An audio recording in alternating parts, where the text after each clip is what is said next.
Okay, so your Jimmo greetings, yet I'll say we thank you once again for joining in with us. For those who are unaware, I'm Odwirafo Kwesi Ranehmbata Akan. Odwirafo of Akwamu Mine, Amaruka, Tifimu, that is the Akwamu Nation in North America, within Ojira the purified nation, Afurakani, Afuraitkaitnit people, African Black people in the Western Hemisphere. So tonight we want to address a topic. We're not going to go as long as we did the previous couple of hours on the previous session, but we want to talk about this divinity, Renpet, and we want to talk about this notion of renewal and how that affects our lives and cosmologically as well as on a mundane level. We deal with renewal, rejuvenation, purification. We went through the spring and summer cycle and so forth, and we're in the midst of that. This is a female divinity that governs that renewal process, everything that we have to deal with regard to growth, renewal, purification, repair, and so forth, so we can function harmoniously in the world. Renpet is related to that and governs a significant aspect of that. So she's a specific force in creation, and we want to get into it. So let me expand this out right quick. So you see it says Renpet TCHAUT. Renpet is the term for year in ancient Kamit and Kamit. So Renpet means year. TCHAUT is the term for 20. So these symbols here, the palm frond, the long stalk and so forth, the little T symbol, the loaf of bread, and the solar disk, that is the term for Renpet. So on a mundane level, Renpet means year. TCHAUT is the term for 20. But Renpet, or the year, has to do with renewal or return and so forth, because that's what happens every year, of course. It's a return. So the name year is named after the female divinity Renpet. There's also a male divinity, Renpu. We're going to focus on Renpet tonight. This is the image of the female divinity Renpet. So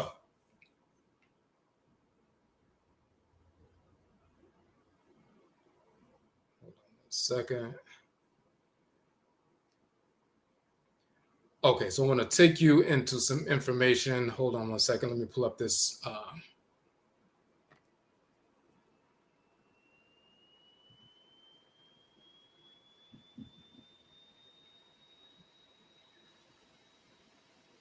To give you some proper definitions.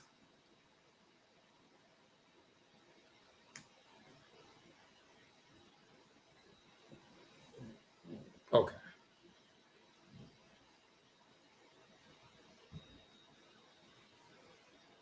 Okay, so we're going to expand this out. This is an image in the temple of Seti in Abju of the female divinities Maat and Renpet together. Expand that so you can see it better.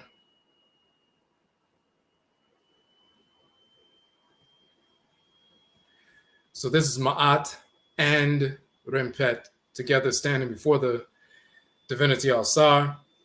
You see Maat here with the feather, sacred feather of Maat. But you also see Renpet with her sacred palm frond as a headdress as well. And they deal with renewal. Alsar transitions, dies, and resurrects. He governs that entire renewal process. The spiritual force in creation that causes the shoots to burst through the surface of the soil so that new life can manifest once again and budding can take place and so forth. That force is Renpet. And this is her right here. Of course, she's coupled with Ma'at because this manifests in balance. She also has to do with the new year, renewal, spring also, when things begin to renew. So Ma'at, the female force of divine balance. Ma'a is the male force of divine balance, and they govern the equinoxes as far as the balancing points of the year. So when we talk about the spring and so forth and the shoots popping up, Ma'at, that balancing point of the year, 12 hours of sunlight, 12 hours of darkness, that's a balancing point the equinox, equal nights, and so forth. That's a balancing point, actually the second balancing point of the year. That is the time of Ma'at and so forth. So she governs that balancing point, and it's from that region that that region in time of that cycle in time that Renpet governs the shoots. She forces through her energetic force the shoots to pop through and burst through the surface of the soil to bring that renewal back once again. So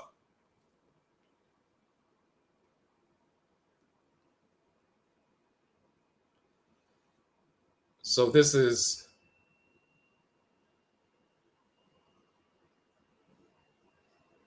close-up image of her.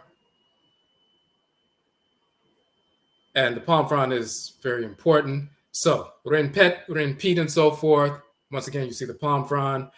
Different names, different ways of spelling the name, and they'll say she's the year goddess, the beginning of the year, and so forth. Now,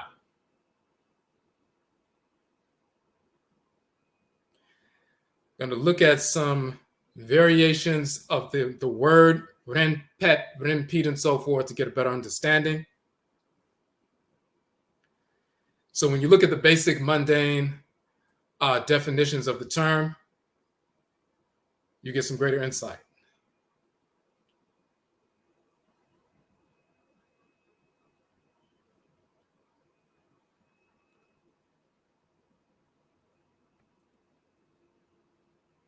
Okay. So the related term, Renpi, to become young, to be young, to grow. You'll even see the little image of the small child and so forth.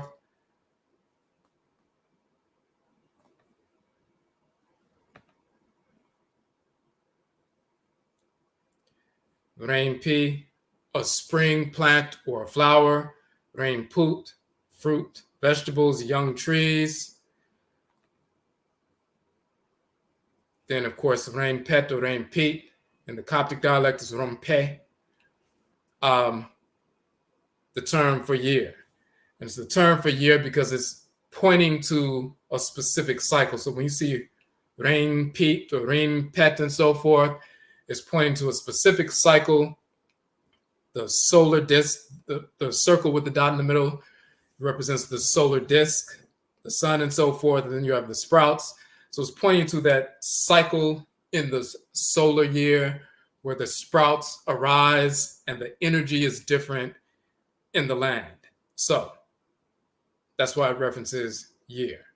Now, then you also have Renpet Tep, meaning the top or the Tep of the year. That's New Year's Day, festival of the New Year's Day, different variations of that.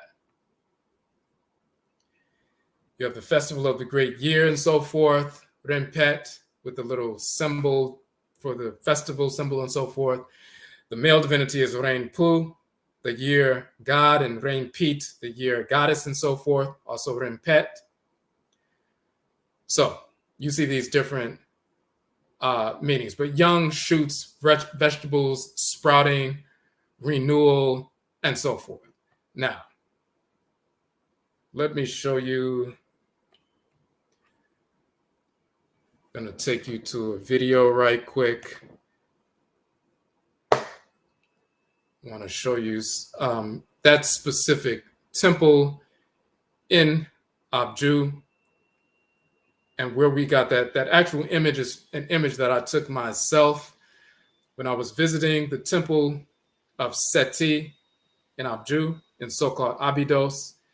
I want to show you that real quick.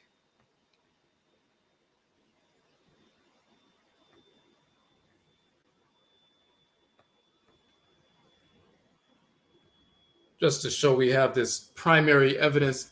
So when we talk about these things and we talk about the divinities and the texts and so forth, we want primary sources where we go to the actual source and get this information for ourselves.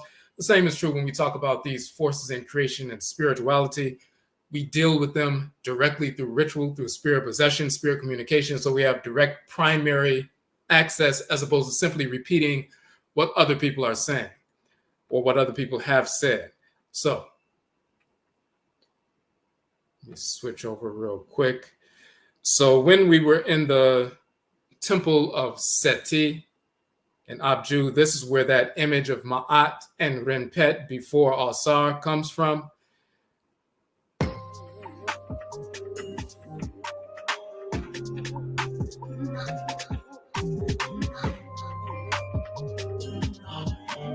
So that's so-called Abydos is Abju.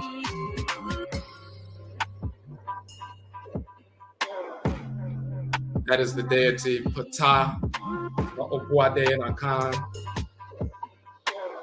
That is a form of Alsar, his full regalia.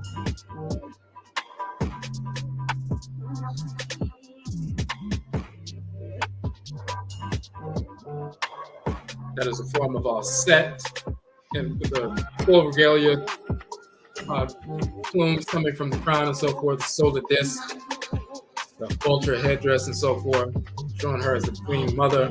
That's Alsar and Alset together. All of these reliefs are on the walls of the Temple of Seti, which is one of the most well-preserved temples. This is Tahuti, the divinity of divine wisdom on the masculine side, holding a staff. This is where they stole Moses with the staff and swallowing the serpents and so forth. That is Heru, son of Alsar and Alset.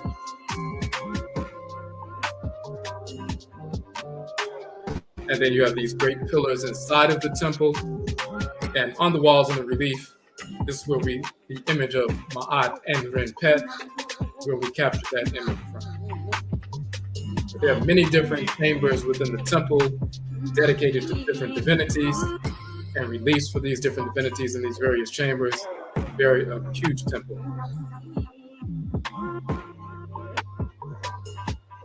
All right.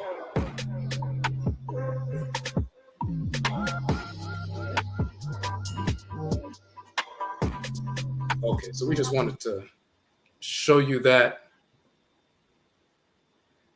Now let's switch over to a different text. We want to look at the Meru text, the pyramid text.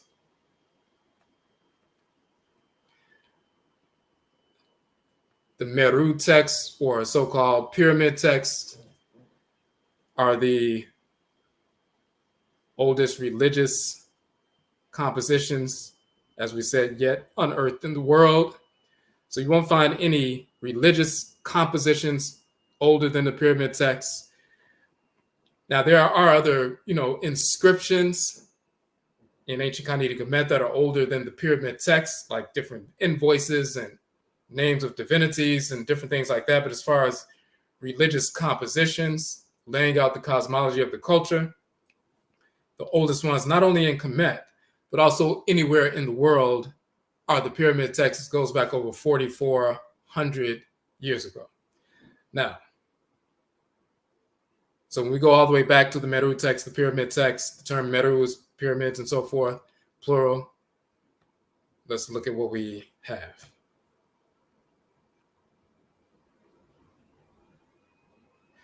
This particular text, hold on 1 second. I missed my place. All right.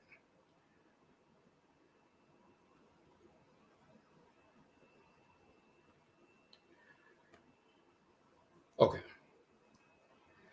This particular text is was written for the Pera, so-called pharaoh Pepi.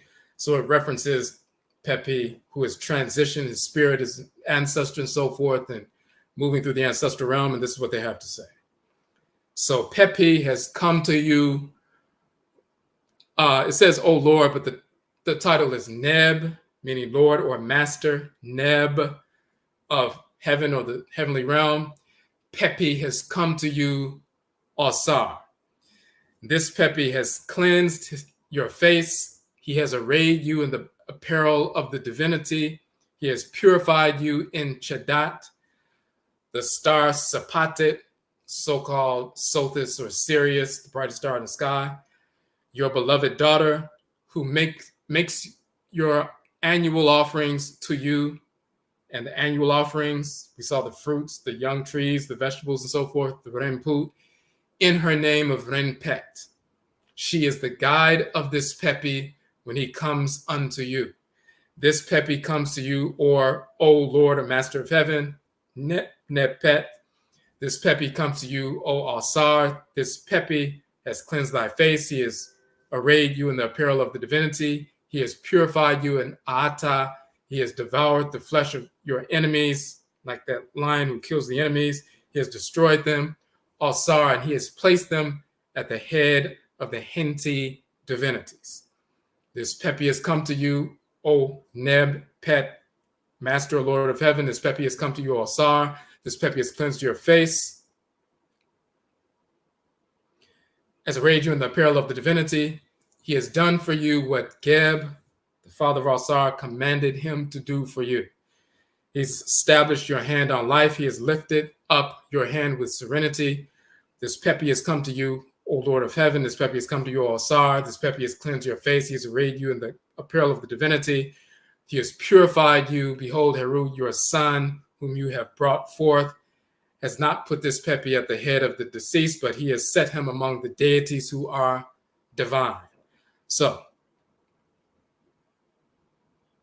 but the key point here is he makes the person annual offerings to the divinities and so forth in her name of Renpet. She is the guide of this Pepi when he comes to you, comes to Alsar. So Alsar is the divinity that dies and resurrects and so forth. He deals with renewal and return, the return of an ancestral spirit back into the world, the return of the crops when they die and resurrect and so forth.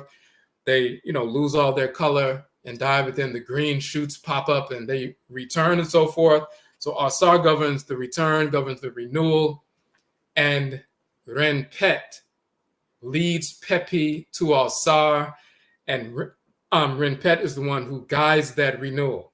She also guides the individual to the divinity that governs renewal, guides the individual to her, her function in the world, which is that force that causes the shoots to prop up.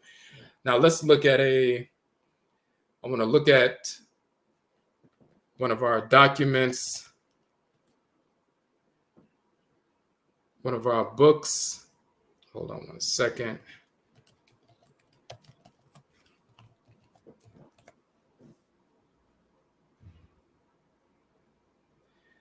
So one of the books that we published, and today I've published 31 books. You can download all 31 books for free on our website. One of them that we're going to look at a portion of tonight is the journal that we release. We have a conference every year. We have 3 conferences every year, but in June, around the summer solstice, we have the Ojiraman Afashe, the Ojiraman conference. We deal with Amain Sesu, nation building and restoration.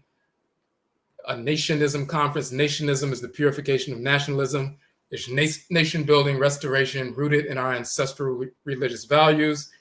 So we talk about the 7 principal values of nation building and restoration: methods of food production and preservation, methods of curing disease, establishing a military structure, establishing training, cultural, religious, educational institutions, establishing sound systems of governance and jurisprudence, the manufacturing of clothing, the acquisition of land and so forth. So these various 7 principal values of nation building, restoration is what we deal with. And we are, engaged in these different aspects of nation building as an Oman, as a nation, as an Afurakani, Afuraitkaitnit, purified Oman. The term Ojiraman, as you'll see in this document, literally means the purified Ojira Oman nation. So when we introduce Ojiraman, that simply means the purified nation. That references Afurakani, Afuraitkaitnit people, African Black people in the Western Hemisphere. African people, wherever we exist in the world, we're all part of the same great divine body. We live in different parts of the Earth Mother's body. We have a unique expression of Afurakani, Afuraitkaitnit culture, since we migrated to a certain region of the Earth Mother's body, whether we migrated deliberately, intentionally, or if we were forced to migrate, like in the Musuo Kessie, the Great Perversity, the enslavement era. We were forced to migrate to the Western Hemisphere. However, once we came to the Western Hemisphere, we freed ourselves from enslavement. Thousands of our people escaped and waged war against the whites and their offspring, established independent sovereign states and so forth, waged war and forced the end of enslavement. But we began to interface with this region of the Earth Mother's body. That includes the plant life, animal life, mineral life in this region of the Earth Mother's body. We incorporated that, consumed the plant life, animal life, mineral life, food, as well as medicine and so forth. We also blended ancestral blood circles and interfaced with the unique expression of the forces in nature, the Abosom, Orisha, Vodou, and so forth, as they manifest in this region of the Earth Mother's body. So the same force that possess a river on the continent, that same force animates the river in this region of the Earth Mother's body. However, we're in a different region of her body, so the expression is different. The expression of the divinities that govern fertile land, mountains, the atmosphere, solar energy, lunar, and so forth. It's a unique expression as it manifests in this region of the Earth Mother's body. We get possessed by these forces in creation and so forth. We deal with the plant life, animal life, mineral life in this region of the Earth Mother's body. We blend ancestral blood circles. And therefore, through that process, we forged a unique expression of Afurakani, Afuraitkaitnit culture, African Black culture in this region. So our unique expression is Afurakani, Afuraitkaitnit people in the Western Hemisphere. And for us here in North America and so forth, we have a locative identity, a unique expression of Afurakani, Afuraitkaitnit culture, rooted in our blending of ancestral blood circles since we've been here, and our interfacing with the plant life, animal life, mineral life in this region of the Earth Mother's body, as well as the unique expression of the divinities as they manifest in this region of the Earth Mother's body. We've also had our ancestresses and ancestors who have been buried in this region of the Earth Mother's body. So therefore, this region is now sacred to us on a different level. The Earth Mother's body is sacred, period. But there's a unique sacredness when the bodies of our ancestresses and ancestors are in this soil that it makes it especially sacred for our recent generations. So, Ojira mine, the purified Ojira Oman nation, is the nation of Afurakani, Afuraitkaitnit people, African Black people in the Western Hemisphere. But we have purified our culture.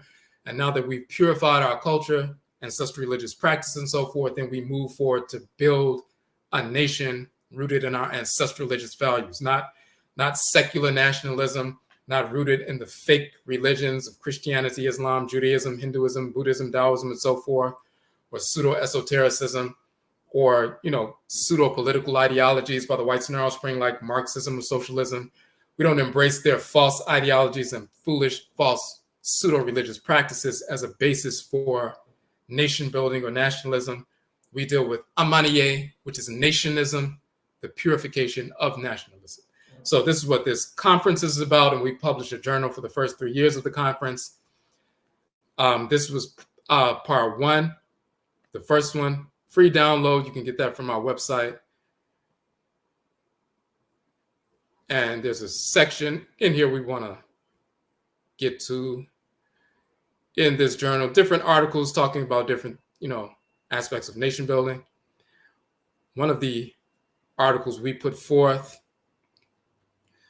we're examining the cosmogram that we call the Afuraitkaitnit. Different Afurakani, Afuraitkaitnit people use this similar cosmogram, the different movements of the sun, the cycle of life, not just the day cycle, but the year cycle, but also every cycle within life can be captured within this cosmogram and so forth. Various cultures on the continent have this, and we brought that into the Western Hemisphere with us. So we examine this cosmogram and how it impacts our everyday lives and how we can govern ourselves by it. First, we get into etymological roots of the term and so forth to show that the same symbol can be found in ancient Kanit and Kemet. Here, for example, you have the great god Amen, the great father. You have the great goddess Amenet, the great mother, and so forth, who together comprise the supreme being. But we go into some etymological roots to show, that this symbol, this is, again, Amenet and Amen, again, the supreme being and so forth. But now we show the same newt symbol you find in ancient Kanit and Kemet.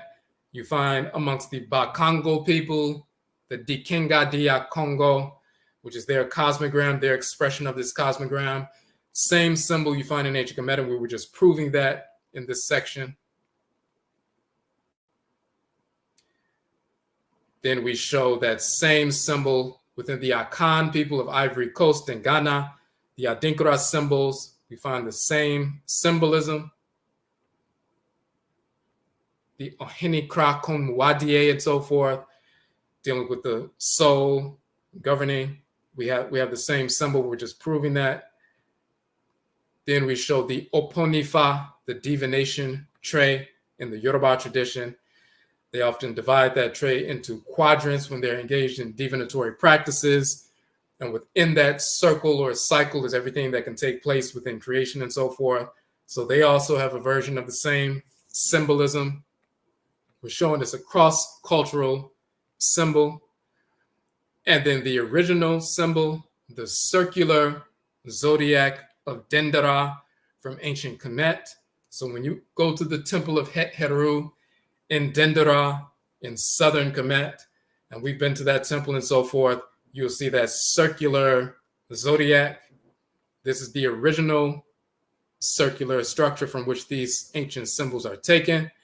This is a drawing of that, the various symbols representing the different constellations in the sky and so forth. Now, so then we show a comparison. The newt symbol from Kemet, the Bakongo symbol, the Akan symbols, the Yoruba symbol, and the circular zodiac symbol from ancient Kemet, showing it's the same structure. We maintained it across cultures. Now,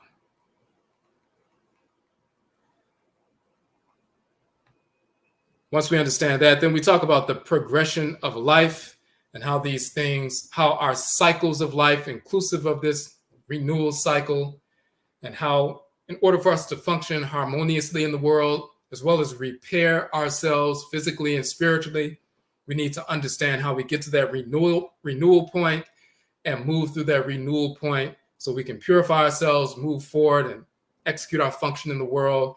If we run into obstacles or make mistakes and so forth, we have the ritual process that we can engage in to get back to that renewal point so we can smooth our lives out and continue to function. So the progression of life.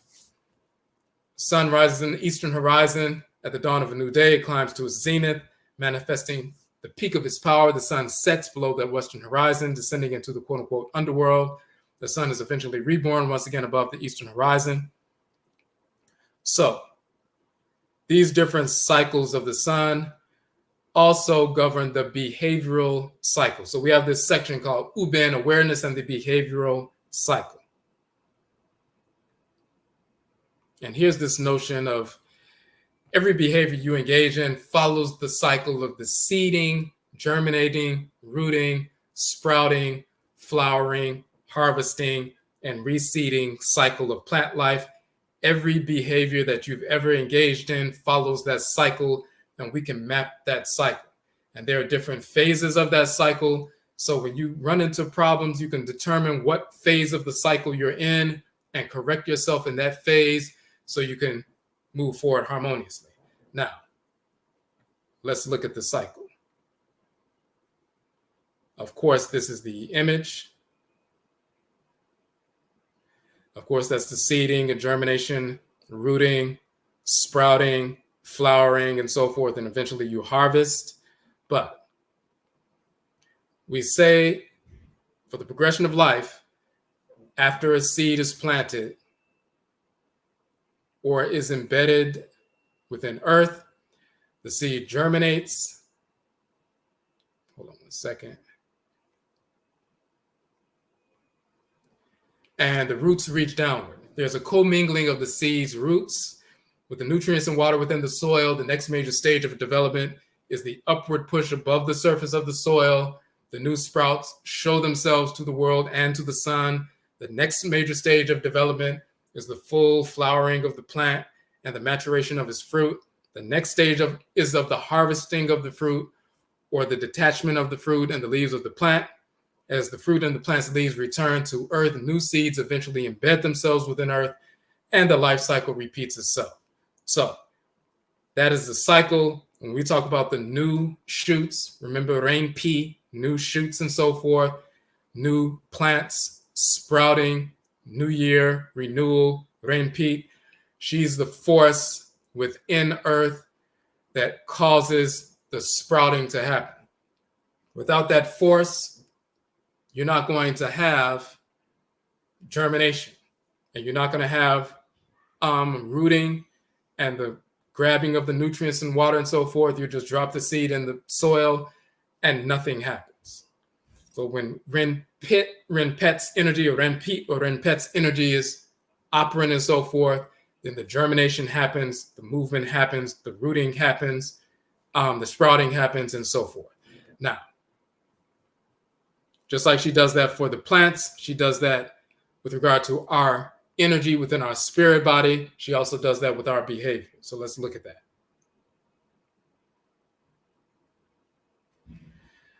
We function in harmony with this life progression in all aspects of our lives and so forth. So we break this up into the top portion is the physical world we call Tawi. The bottom hemisphere is the underworld, which is the Duat and so forth.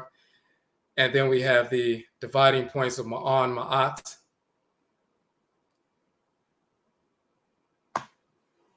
Now let's look at it. Each one of the phases of the movements of the sun and so forth is also a phase of the behavioral cycle. And we have them color-coded here. And we also have them color-coded here. But let's look at the color-coded portion first. If you look at the yellow portion, that's sunrise. Of course, the red portion is the sun at its hottest point in the day, noon and so forth. The white portion is the sun getting older, white and so forth, sunset, graying and so forth, the evening point, and then the sun going into the underworld at midnight, the dark point and so forth, the black sun. So that is the cycle. But you also have the yellow point, that is the spring equinox, 12 hours of sunlight, 12 hours of darkness. It is the equal nights or equinox, 12 hours and 12 hours, the balancing point. It's actually the second balancing point of the year. That's the yellow phase. The sun at the highest point, we just crossed that June 20th, June 21st. Equinox is March 20th. June 20th, 21st, the summer solstice, the hottest time of the year, the longest day of the year, 15 hours of sunlight, 9 hours of darkness. That's the red, fiery summer solstice. First day of summer and so forth. That's what we have. Then the sunset, just like the sunset in the evening of the year is the autumn equinox, September 22nd, September 23rd. That's like the sunset.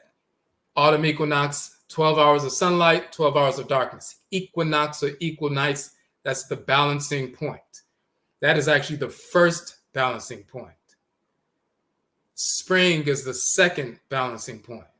Some people say, well, spring is the beginning of the year, so that should be the first balancing point. When the sun sets in the evening and you see the sun set and looks like it's going into the underworld, that is akin to a seed being planted in the ground. Now, so the seed is planted in the ground and the seed goes into the quote unquote underworld. You take a seed, you plant it in the ground. You bury it, cover it over with soil, and you water it. That's actually a funerary ceremony. You bury the seed and then you leave. Just like Asaase dies and he's buried in the ground and so forth, but then he has the potential for resurrection. So you bury the seed, sun sets, it penetrates the earth. The autumn equinox, that's when the sun is setting September 22nd, 23rd. We consider that the conception point. 6 months later, at the spring, when the sprouts happen, that is the birth. But the conception happens when the seed enters the ground.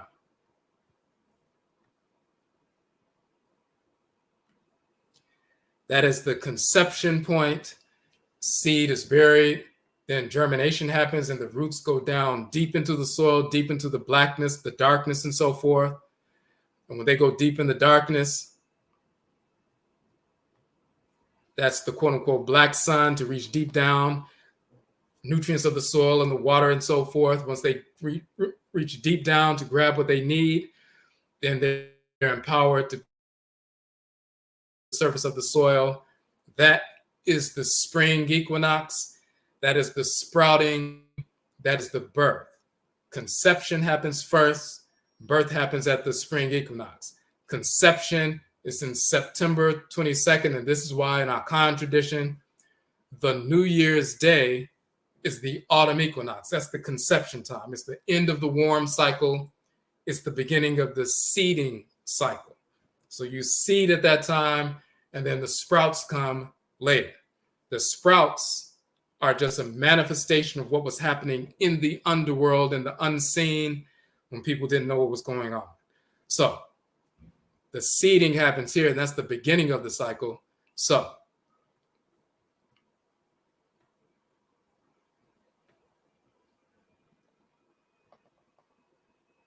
contact happens when the seed is embedded.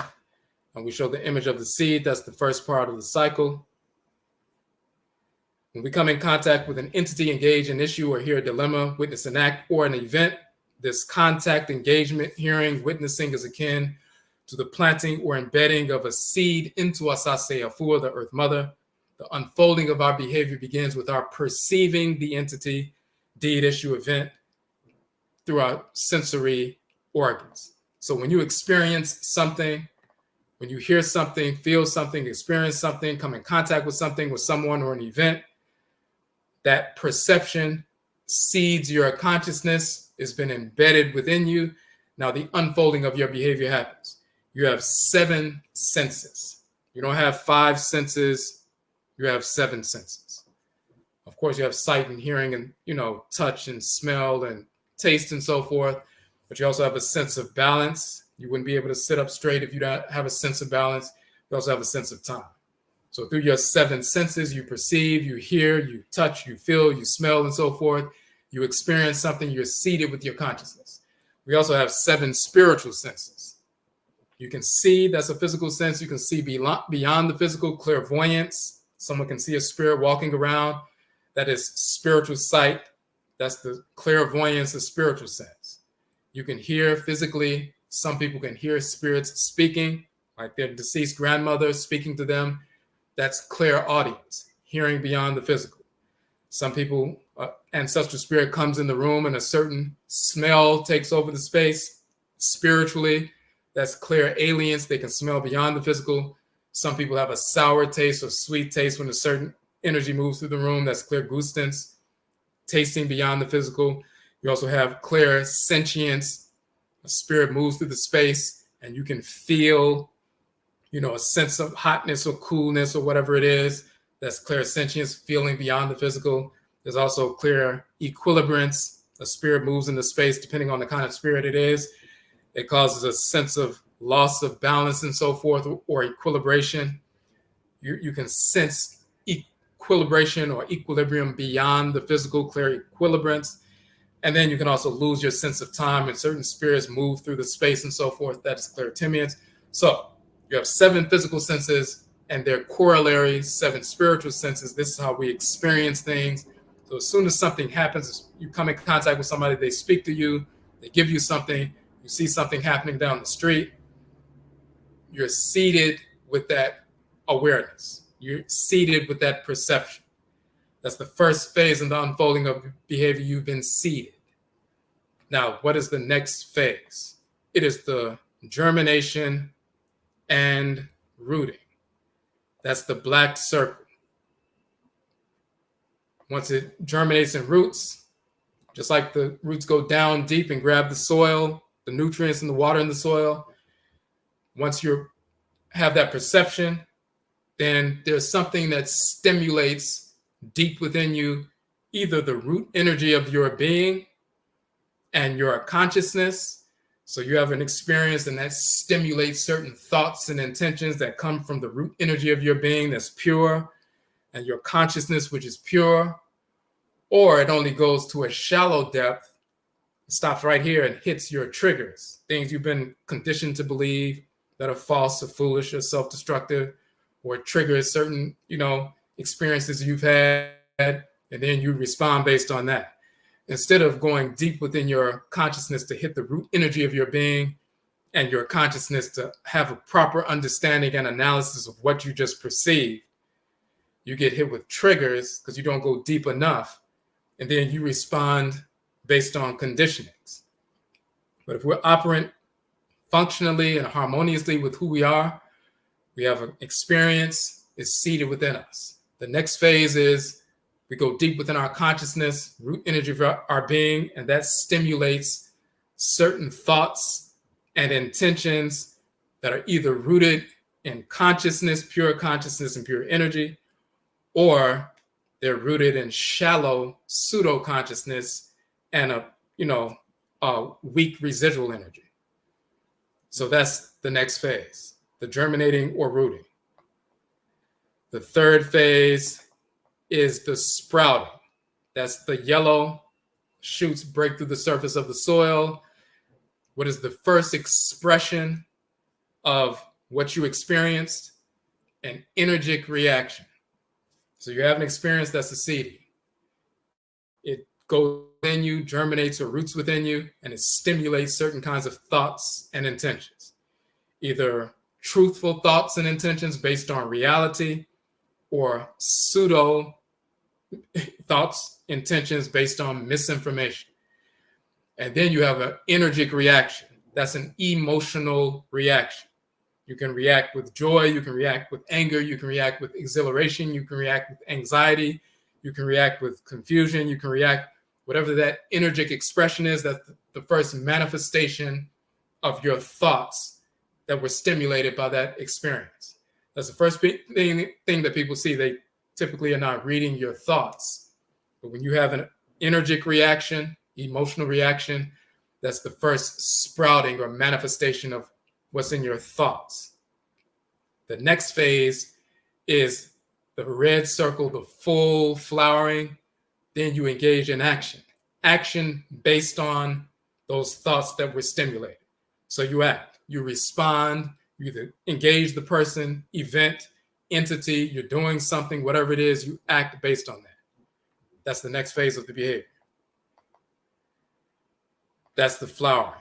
And then the final phase, the harvesting and seeding, is you adhere to and feel the consequences of your actions. You act, you project energy out, you engage an individual, entity, or event. It provokes them, and then there's a response. Everything that you engage in, when you project energy out and so forth, even physically, if you push somebody, there's a physical response. If you project energy out towards an individual or entity, there's going to be some response at some point. So you're going to suffer or simply experience the consequences of the projection you put out. You harvest what you cultivate. You reap what you sow, and so forth. And then when you receive the fruits of your, consequences, then you take the seeds out of the fruit and you replant so you can start that process over, just like you do agriculturally. The same thing happens with our awareness. So when we go through this cycle,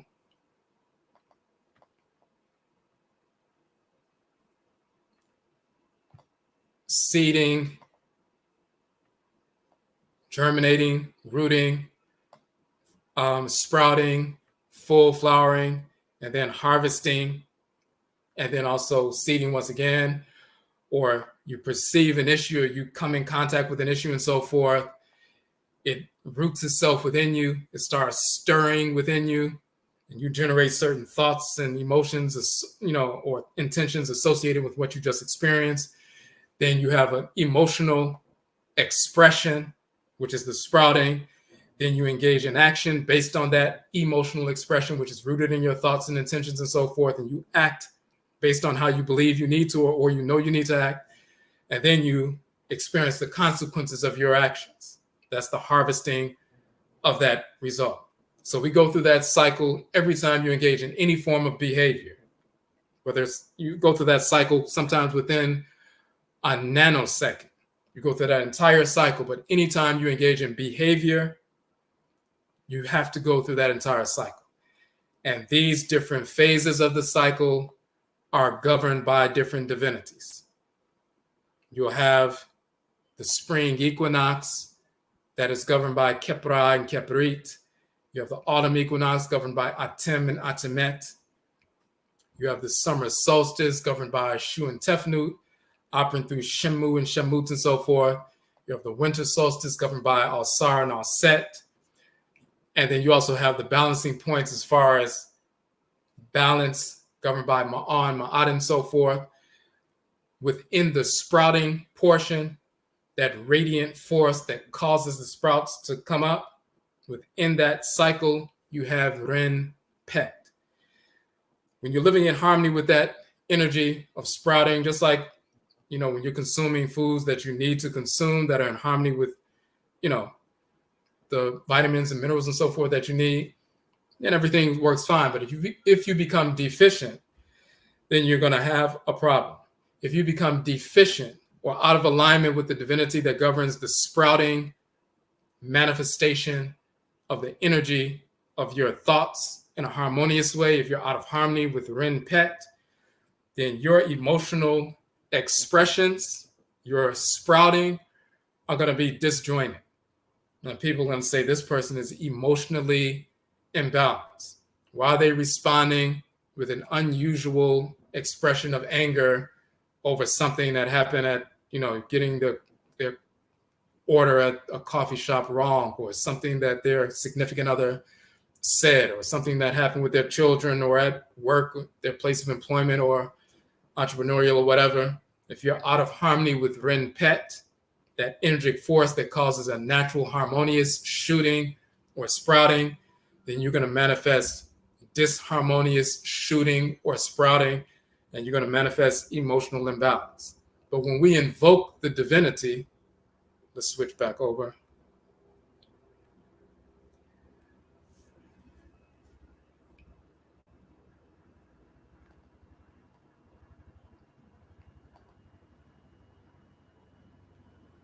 Okay.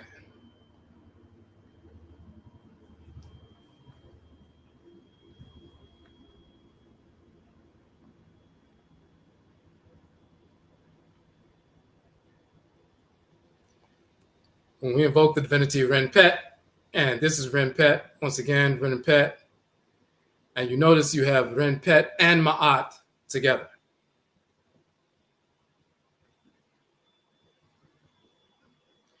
This is Maat and this is Renpet. Let me expand that a little bit for you.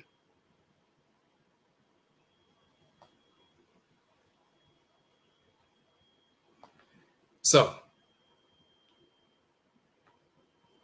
just like you see the yellow circle, we said that's the balancing point, 12 hours of sunlight, 12 hours of darkness. The balancing point of the second balancing point of the year, the springtime. Things are coming from the cold cycle to the warm cycle and crossing over and so forth, crossing that balancing point. Ma'at is governing that balancing point. She also governs the balancing point, the crossover from nighttime to daytime, when the sun is rising and crossing the balancing point and so forth. Ma'at is in the solar boat of Ra and so forth, dealing with that rising of the sun in the solar boat. So she's in that yellow circle. But then Renpet is in that yellow circle of the sprouting as well. You want your sprouting or your emotional reactions to be guided by the female divinity of divine law and balance, which is Ma'at. So you have the force of balance in concert working with the force that governs the sprouting or the renewal or the resurrection. So how do we regulate that? How do we regulate our emotional energy, our emotional expressions? And emotions, of course, are external motions. So that's energy. That's an expression of our divine living energy and so forth. How do we regulate that?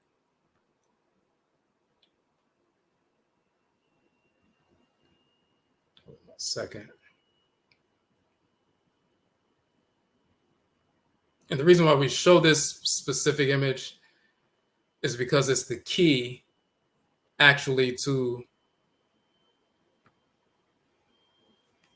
balance, a major key to balance within our communities.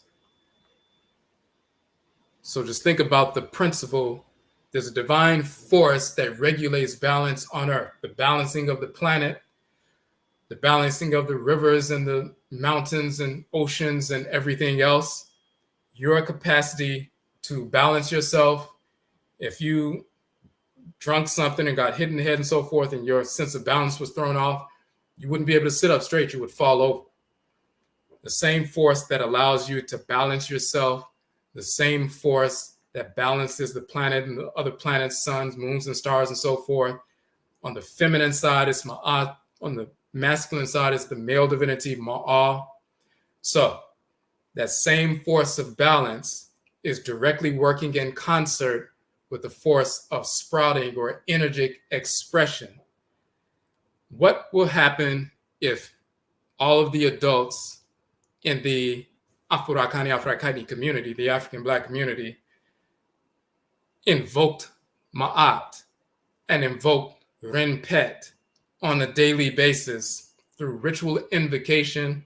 When we pour libation in the morning, when we engage in ritual prayer and so forth, and we invoke them by name, when we engage in susuw, meditation, and invoke these divinities, when we invoke them by name, Renpet and Maat, the sound vibrations provoke the energy of these spirits that govern significant aspect of creation and allows us to align our spirits with them and absorb their energy so we can balance ourselves.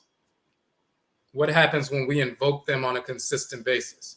Then our energetic expressions become balanced. Our emotional expressions, Renpet, our sprouting, becomes in harmony with divine order, Ma'at, meaning law, the expression of order. What happens when we don't do that? Arguments between male and females, men and women in relationships, discordant relationships with children, discordant relationships with family, discordant relationships with friends, and discordant relationships with, co-workers who are connected to you, discordant relationships or interactions with other people in our Afurakani community, when mistakes are made. We have ritual mechanisms within our culture to address the mistakes and realign ourselves in a harmonious way. But if we don't adhere to those mechanisms, then it just turns into a war. This is why we have sound systems of governance and jurisprudence. Let's look at that real quick. We mentioned that earlier. Let me pull that up.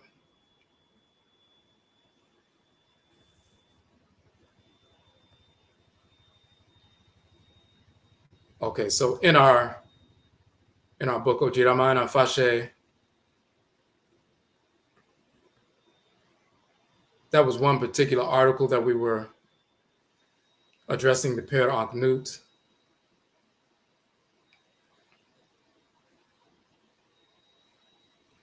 But when we're talking about the definition of nation building, restoration rooted in our ancestral religious values,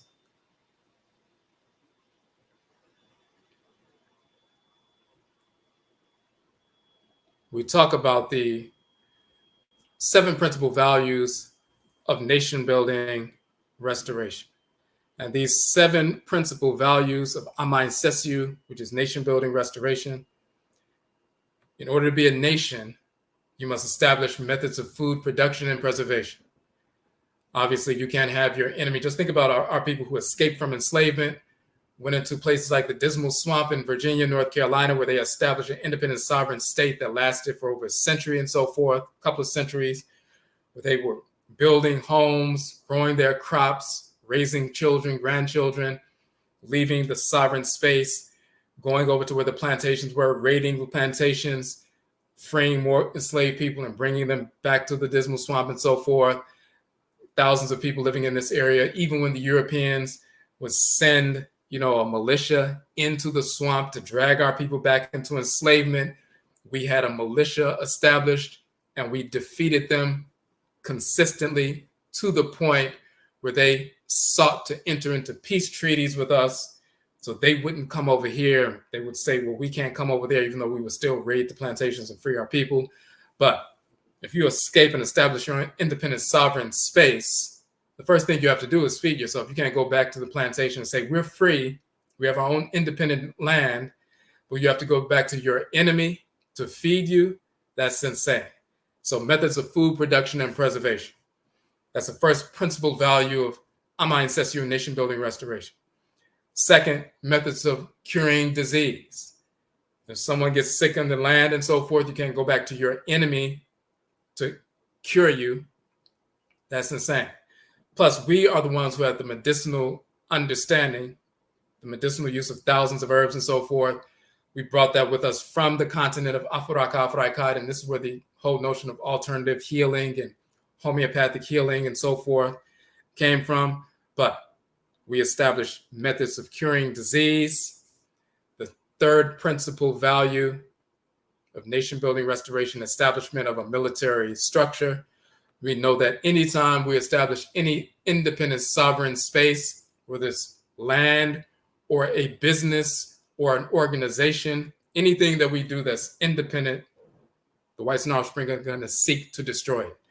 Like the cancerous cells that they are, they're going to seek to find something healthy and seek to consume and destroy. Cancerous cells move throughout the body seeking to consume and destroy healthy cells. That is their nature as cancerous cells. The only way they will stop doing that is when they are eradicated themselves. The whites and their offspring have been seeking to consume and destroy Afurakani, Afuraitkaitnit people, African Black people, everywhere they have come in contact with us on Earth for the past 12,000 plus years, and they will not stop until they are eradicated because that is their nature. So we shouldn't be trying to teach them how not to be cancerous cells. Imagine healthy cells trying to convince cancerous cells, hey, you're operating in the wrong way. You're being cellulist or racist. You need to stop being that way. And these are cancerous cells. We need to recognize who's who and operate accordingly. So you must establish a military structure, just like your immune system and lymphatic system is the military structure in your body. So when, disorder shows up, free radicals show up, the immune system and lymphatic system will kill them in order to preserve you.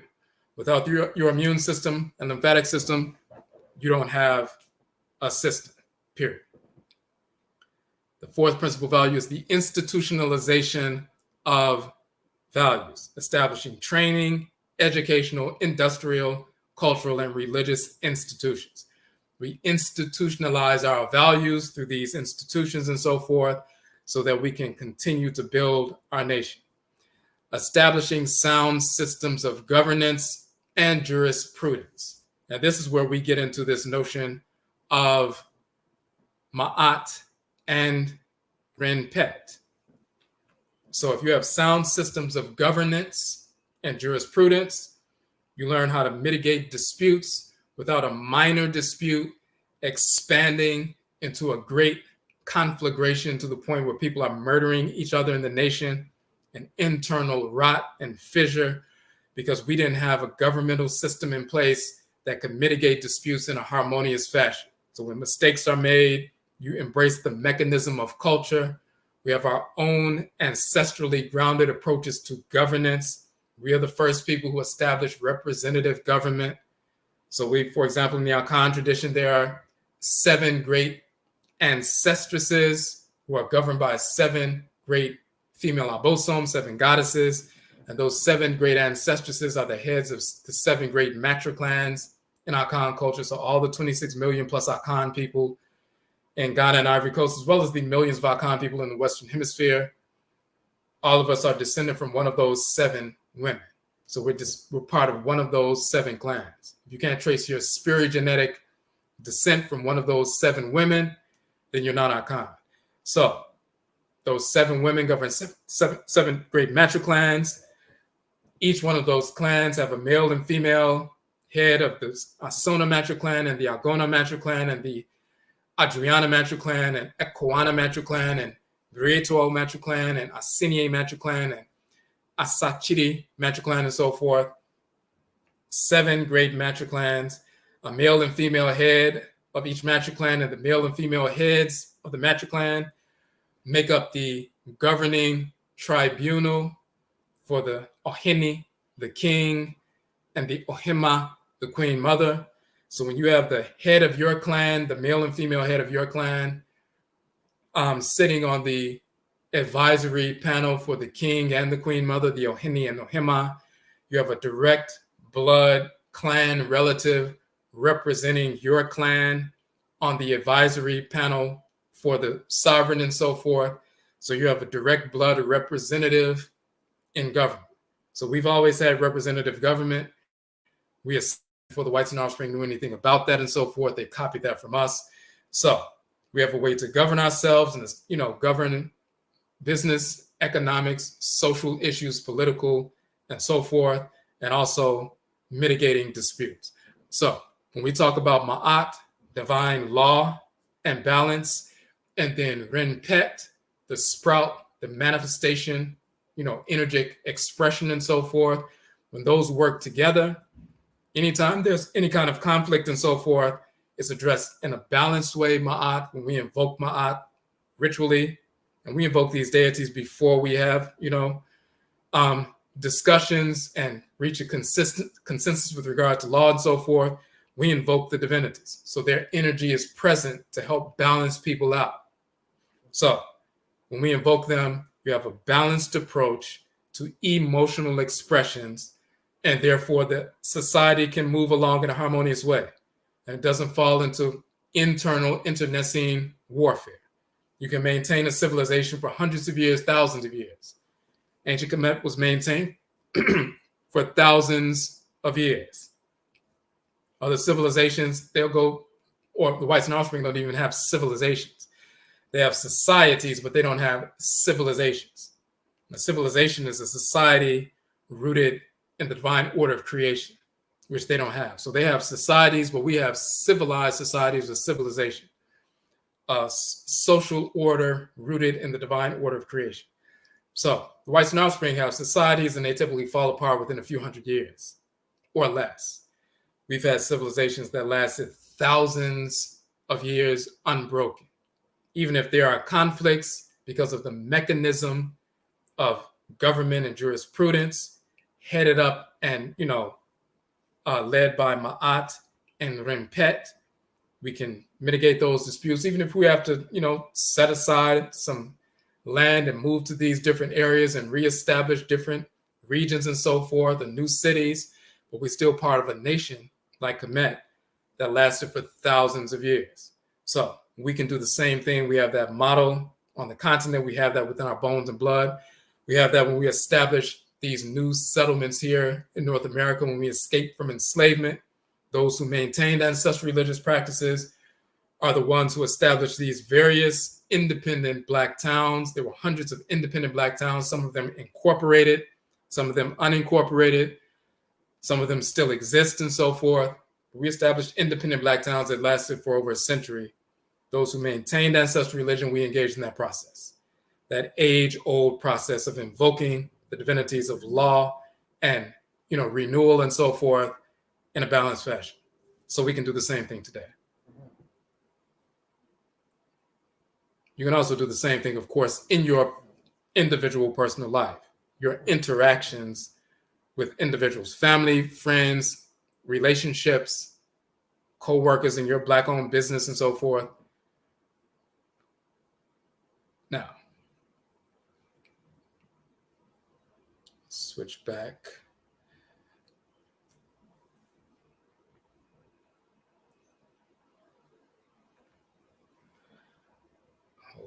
second now.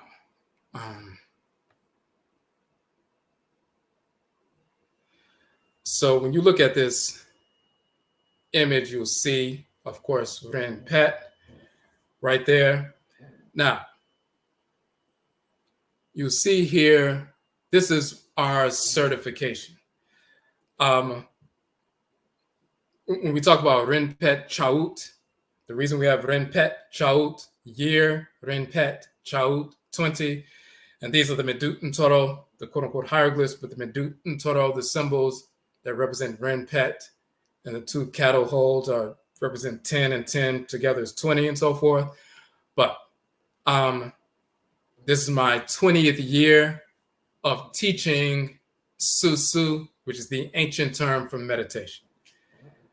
Let me show you that real quick before we move forward, just so you get an understanding of what we're attuning to. Of course, if you have any questions, and you can post them in the chat room.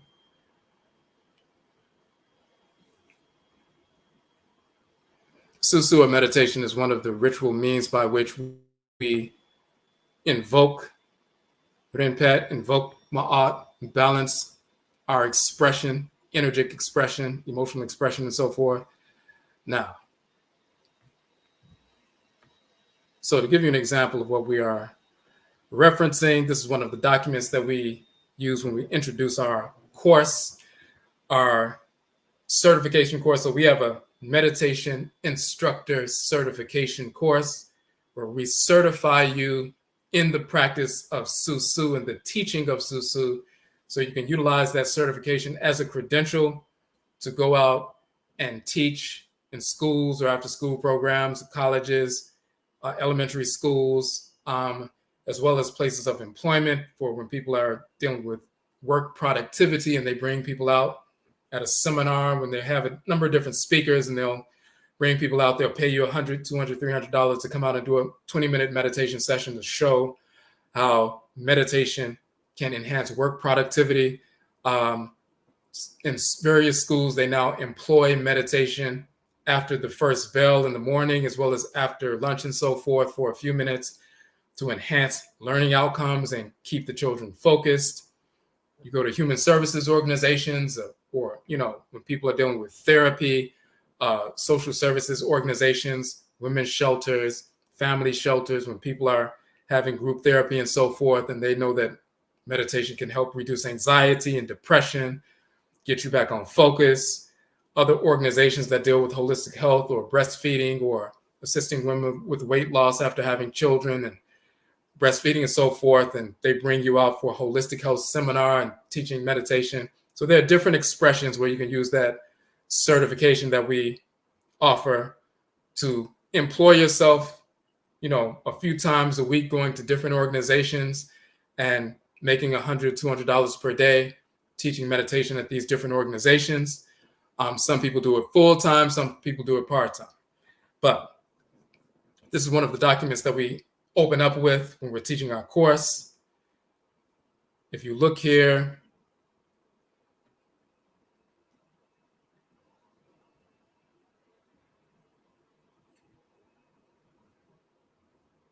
so the term susuw is the ancient term for meditation in the Akan language. And we show in the Akan language, of course, susuw means to measure, to take measure and so forth, to measure the depth of, calculate the capacity of, also to reflect upon, to meditate, to consider, to contemplate and so forth. But the root is to measure, but you're measuring the depth of the self, the structure of the spiritual self and so forth, contemplation and so forth. The root of the term susuw is reduplicated su. When you look in ancient Kamit and Kamit, su, a measure of length.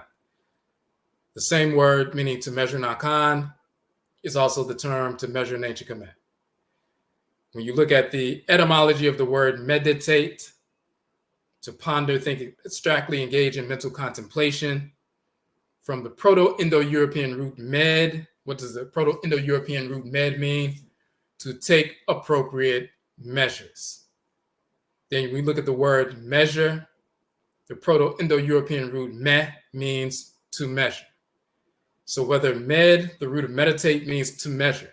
You're measuring yourself, measuring the depth of yourself, the capacity of yourself, the structure of your spirit, and so forth.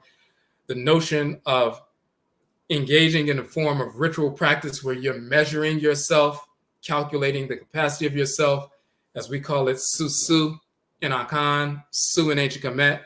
It has to do with measuring. This is why the Whites and Offspring said the word meditate is from the root med, meaning to take measure. And med means to measure. But even that is not a Proto-Indo-European root.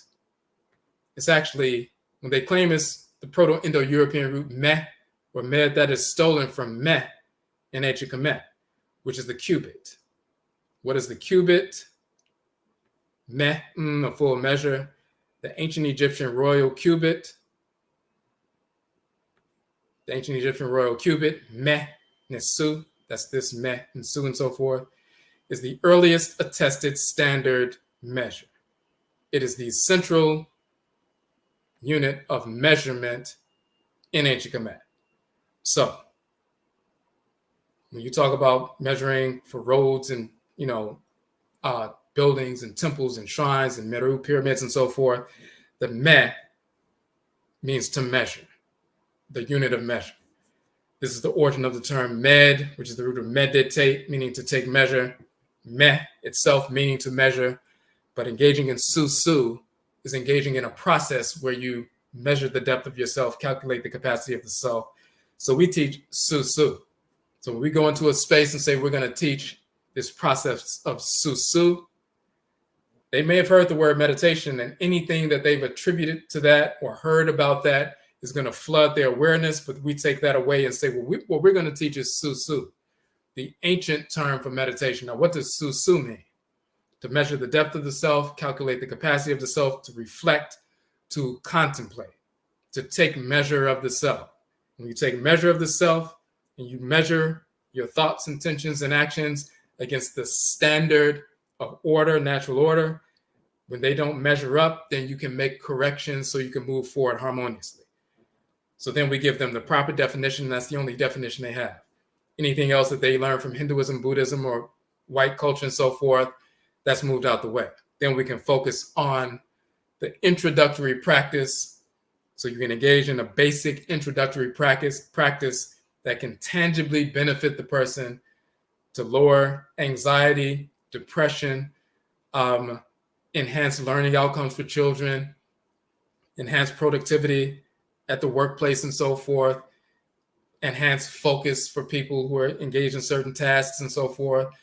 All these different things that are tangible benefits immediately apparent. This is why people are paying people to come out and engage this process. So, but let me just go back to the image that we had up.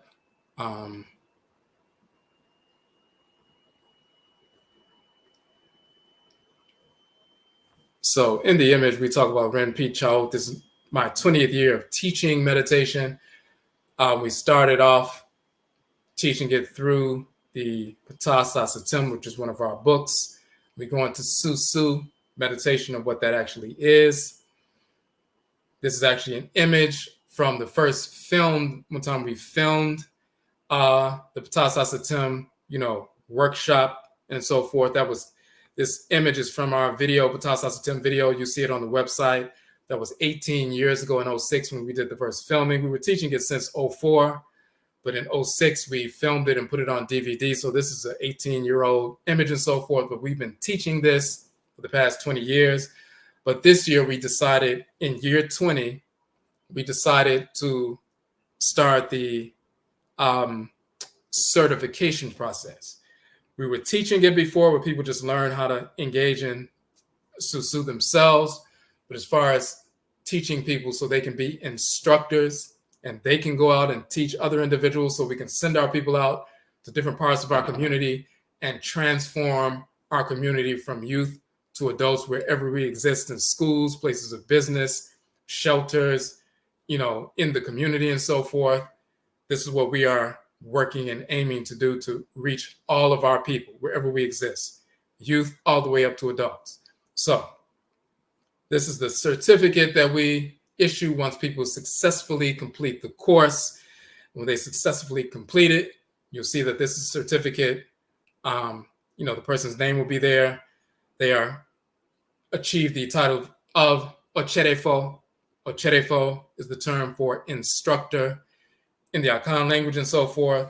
So they will be an Odwirafo of susuw, or the full title would be susuw Odwirafo in the Akan language, but in English they will be an instructor of meditation and so forth. So our next course is beginning August 5th. We just completed one of the courses. Let me pull this up for you. Actually,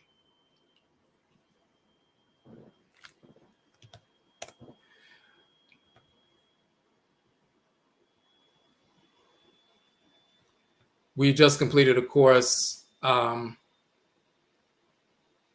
a week ago, and we're in the midst of the second course we're teaching now that's going to be complete on July 31st, and we'll have the people who will have received their certifications.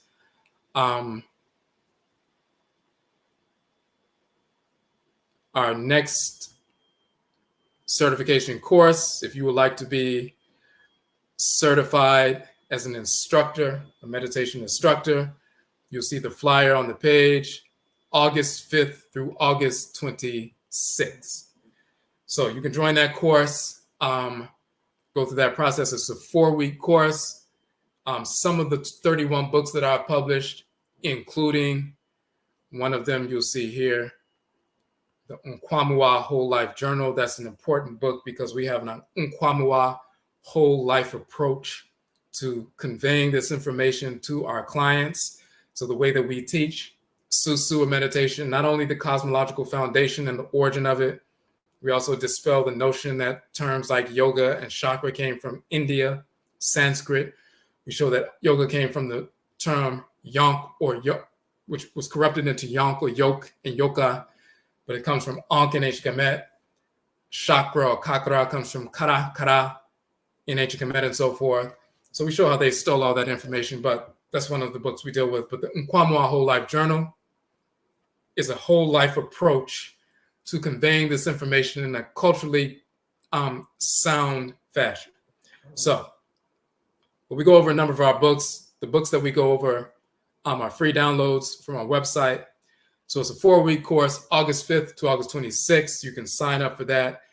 We have a split payment option if you like to make a deposit and then to register and reserve your space. And then next week or the week after, you can pay the balance and so forth. We also have on the site a referral fee option where you can make $100 for every person that you refer to the course. So let's show you that right quick.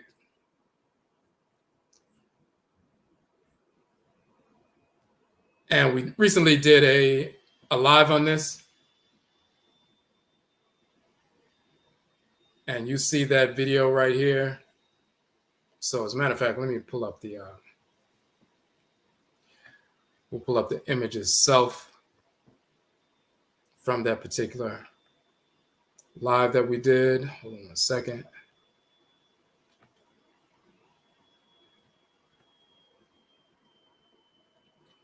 All right. So we did this live like a little over a week ago. And what the process is basically when you refer the course to someone, and you can do it in a couple of different ways. We were talking about the female divinity Hedheru in her form of Hedheru, Unkoso, or Nahoso, also Nehesid and so forth.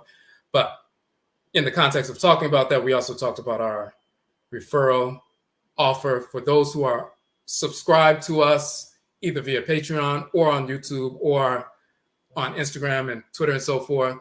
But if you direct someone to the course that's beginning on August 5th, once they register and pay the registration fee, then we will take $100 of that fee and transfer it to you. We'll PayPal you or Zelle you Venmo, whatever, platform you use and so forth. Way of saying, Asaase, we thank you to those who reach out to people on their list and so forth, the people you know. Of course, we don't know everybody you know, so you can reach people we don't know. So you tell them about the course, and all you really have to do is send them to the website. We have the trailer, the flyers, and we also have a lot of videos where we go into detail different aspects of susuw meditation, cosmology, and trustery, and so forth. When they go to the site and they register, as soon as they register, you let us know that you referred that particular person. And once they register, then you send us your payment information, and we'll immediately send you the $100. If you refer one person, it's $100. If you refer two people, that's $200. If you refer 10 people and 10 people on your list sign up for our course, then we'll send you $100 per person. We'll send you $1,000. As soon as they make their payment, we'll send you the payment. So that is a way for us to, get people to register so they can become employed, self-employment, empower our community. You employ yourself, you make money for yourself, whether it's part-time or full-time.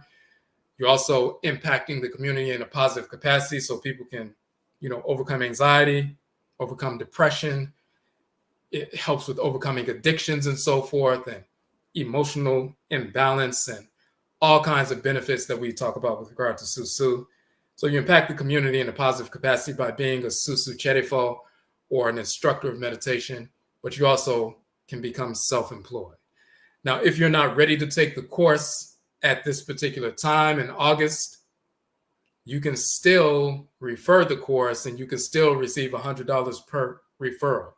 Even if you're not ready to take the course until September. If we do a course in September, we don't have one scheduled yet. We may do that in September. If we do, if you want to wait for yourself for September, you can still refer people to the August course and you can still receive your referral fee from that.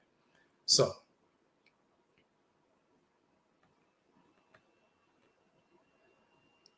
that is the information that we wanted to share with everyone tonight.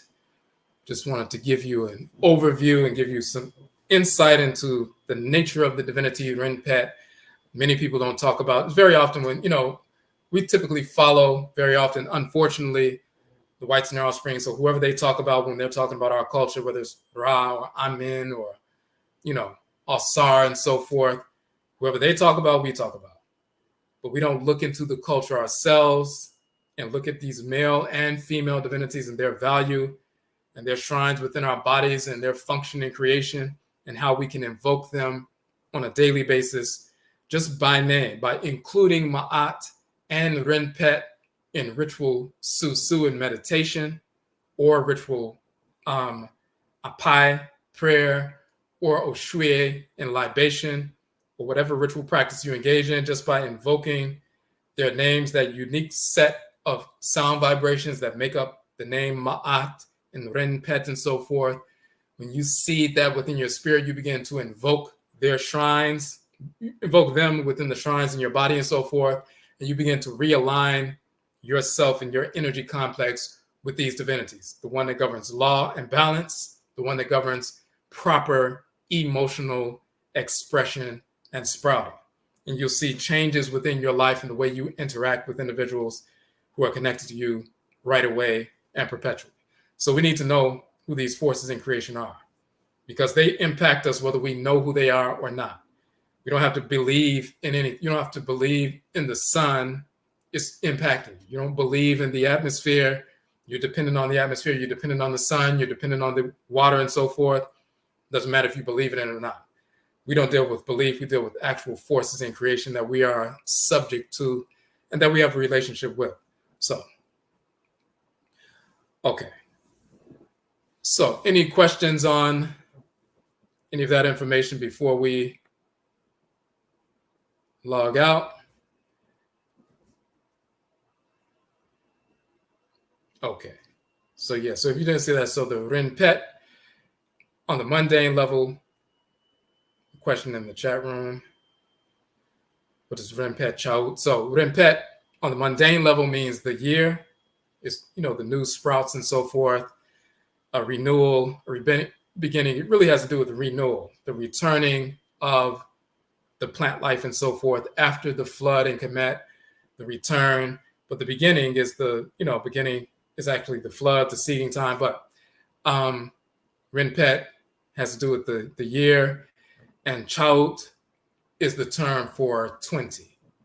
So Renpet TCHAUT is year 20, and it was referencing the fact that this is our 20th year, my 20th year of teaching susuw, including publishing in the Asaase. And again, that's why we have this image. That goes back to one of the videos on the site. It's on Kofa Juma video, training video that we did. That one is from 06, 18 years ago, but we were teaching in 04, 2 years before that. But that's the first time we filmed it. So in year 20, we decided to, instead of simply teaching susuw or meditation how to do that, we move forward with certifying people so they can be instructors to go forward and teach, impact our people, but also engage in self-employment as well. So, okay. All right. So I want to say, yet I'll say we thank everybody for tuning in. If you have any questions on any of this information, of course, just hit us up on, Facebook, Instagram, Twitter as Odwirafo. You can also, email us, go to the susuw page on our website. We have the contact link for our email as well. So once again, Yedase, we thank you for joining in. And Yebeshiabio, we will meet again.